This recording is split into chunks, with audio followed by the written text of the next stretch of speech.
गोटे भौणी तांको भाई पई बहुत सुंदर कमेंट करथिले कि दीदी प्रत्येक राखी पूर्णिमा रे आम घरे स्पेशल खीरीटी हुए जोटा कि आम भाई को बहुत पसंद बोली से खीरीटा निहाती बना जाए किंतु आमर गाँ परी गाँ रे आम घर कि एठी माने खीरी पई एते सामान एवेलेबल न थाए आउ किछि जिनस भी एते शीघ्र मिलेनी तो आपण बहुत कम जिनस आउ बहुत ही टेस्टी रे बनै कि देखंतु जोटा कि आम गाँ रे जो जिनस मिलुची से जिनस रे खीरीटा मु बनै परिबी आउ स्पेशली मो भाई पई किंतु से भी कही कि दीदी आम गाँ रे खीरी चाउल मिलेनी तो आपण बिरियानी चाउल मु दिने बिरियानी बनैथिली तो बिरियानी चाउल रो गोटाई मुठा चाउल बळका हेची कौन से चाउल रे मु खीरी बनै पारिबी कि हाँ भौणी निहाती खीरीटे बनै पारिबे तो चलतु आज आम बनैबा बिरियानी चाउल रे खीरी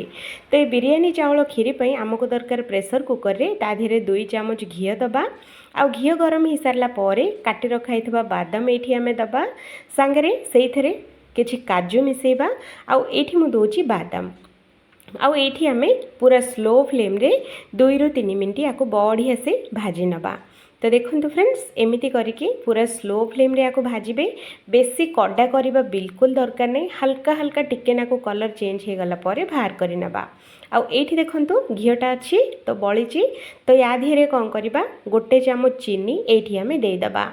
तो ये चीनीटा को टिके नाको मेल्ट होगापाई छाड़ीदबा माने कैरामेल होगापाई छाड़ीदबा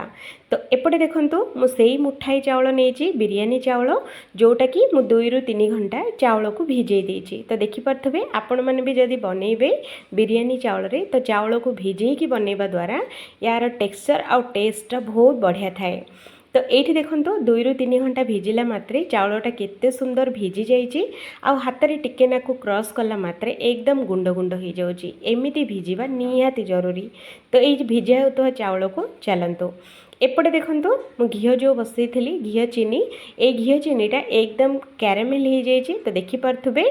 एमिति हबाटा निहाती जरूरी आम खीरीर कलरटा बहुत बढ़िया आसी थाए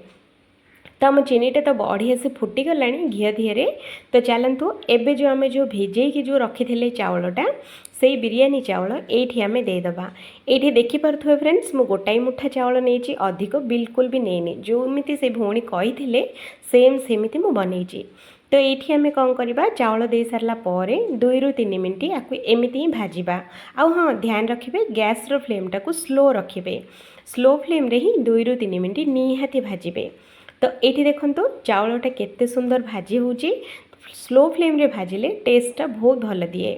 तो चाउलटा 2 रु 3 मिनिट भाजी सारा पर गोटे ग्लास पानी दबा आको कभर करके 2टा सीटी ही आसापी दबा अधिक सीटी बिल्कुल देबेनी नहले चाउलटा अधिक फिटिजिब तो ये देखो मु 2टी सीटी दे देइची तो ये मु कभर काढ़ी देखौची देखंतु एमिति चाउलटा सिझिबा दरकार याठू जदि पूरा पेस्ट बनईदेवे तो बिरियानी चाउलर खीरीटा एते भल हबनी आउ एते भी बढ़िया टेस्ट भी आसबनी तो से चाउलटा टिके नाको दर सिझा ही रखिबा तो ये चाउलटा को एमिति कौन करवा एमितिया गोटे जदि जाली अच्छी नहले डाली बुला अच्छी जो थरे भी अच्छे से थरे चाउलटा को जो चाउलटा को हल्का हल्का को गुंड कर नबा तो देखो फ्रेंड्स एमिति करके आपको गुंड करने ता बोली बेसी गुंड बिल्कुल करें अल्प टिके नाको खदड़िया रखिए तो ये मुझे देखौची कि केमिति रखिबा निहाती जरूरी तो ये देखो फ्रेंड्स बेसी चाउलटा को मु गुंड करनी किंतु बेसी भी नरम भी हैनी तो एमिति करके ही निहाती करेंगे तो ये आम कौन करवा सीझा होता क्षीर ये कंचा क्षीर बिल्कुल देवेनि क्षीरटा को सिझेकी देवे तो ये मु 1 लिटर क्षीर सिझेकी ये मु दौची तो देखिपे यहाँ मोर 1 लिटर क्षीर दे देइची तो या बढ़िया से आम गोले नबा तो देखो फ्रेंड्स एमिति करके गोले नबा तो ये चलतु आमर खीरीटा अधिक फ्लेवरफुल आ बहुत ही बास्ना आसापी आम कि जिनस ये ऐड करवा जोटा कि पूरा नुआ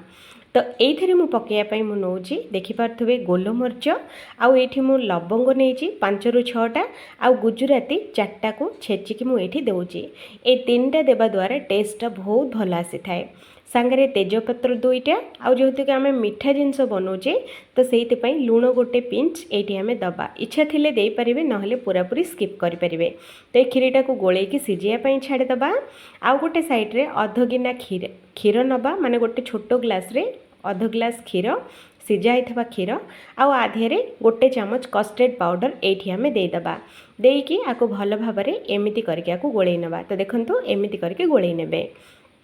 एपटे देखंतु आम खीरीटा भी बहुत ही बढ़िया से सीझी जाइए माने 5 मिनट या सीझे बेसी समय बिल्कुल सीझेनी किंतु यार टेक्सचर आ कलर केते बढ़िया आछि देखंतु देखिले ना। तो से भौणी कमेंट करके कही बिना मिल्कमेड आ बिना खुआरे बनवाई तो से ये बिना मिल्कमेड आ बिना खुआरे मु बनाऊँगी। तो आम खीरीटा मीठा पाई मुझे गोटे गिना चीनी दूची आपण मैंने जदि मीठा अधिक कि कम खायापाई इच्छा थिले तो ताकू देखिकी आपण मैंने चीनीर क्वांटिटी कम बेसी करें।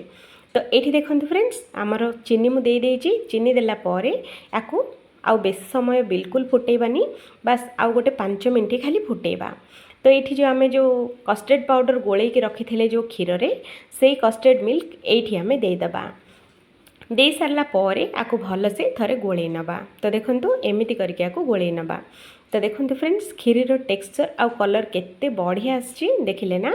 तो चलतु ये खीरीटा को आउ गोटे 5 मिनट सीझापी छाड़देबा। तो ये देखो 5 मिनट सीझिला मात्रे केते बढ़िया से माने मोटा बेसी मोटा हैनी कि बेसी पतला हैनी जेमिति आमको दरकार सेम सेमिति बनिकी रेडी होइछि। तो ये आमर खीरीटा एकदम बढ़िया से फुटी जाइए। तो देखिपे एमती ही फुटेबे आउ पूरा प्रोसेसटा पूरा स्लो फ्लेम रे ही करेंगे हाई फ्लेम रे बिल्कुल करेंगे नहीं। तो चलतु एबे गैस टाको बंद करवा खीरीटा को टिके नाकु ठंडा होगा छाड़देबा टिके नाकु जितेबाला खीरीटा ठंडा हो देखिपे खीरी रे केमती सर पड़ी एमती जितेबाला सर पड़ो तो आम जो भाजी रखाई ड्राई फ्रूट सबुतक ए स्टेज रे आम दबा। जदि गर्मा गर्म स्टेज रे देले खीरी रे जो पड़ो ड्राई फ्रूट्स एकदम नरम हो जाए आ क्रिस्पी न थाए। एमती ठंडा हो सारा पर ड्राई फ्रूट्स देवा द्वारा आमर ड्राई फ्रूट्स जेबे भी खाइले भी पूरा क्रिस्पी रहिबो आ टेस्टटा बिल्कुल बदलबनी। तो देखंतु आम खीरीटा बनिकी एकदम रेडी हो जाइए या गोटे बाउल को आम बाहर कर नवा। जदि ये खीरीर रेसिपी आपण मानकु जदि भल लगी तो वीडियो को गोटे लाइक करंतु आ दया करके चैनल को सब्सक्राइब करंतु। आमे वीडियो अपलोड हैला मात्रे सबुठारु प्रथमे आपण माने देखि परिबे। तो आपन को आउ को रेसिपी दरकार कमेंट करंतु। तो मु रोहुची फ्रेंड्स आउ थरे देखा हबो आउ गोटे नुआ रेसिपी रे। तो मु रोहुची। तो ये खीरी निहाती थरे बनातु बिरयानी चावल रे खीरी अधिक टेस्टी आ बहुत ही बढ़िया लागुथिला। Thank you.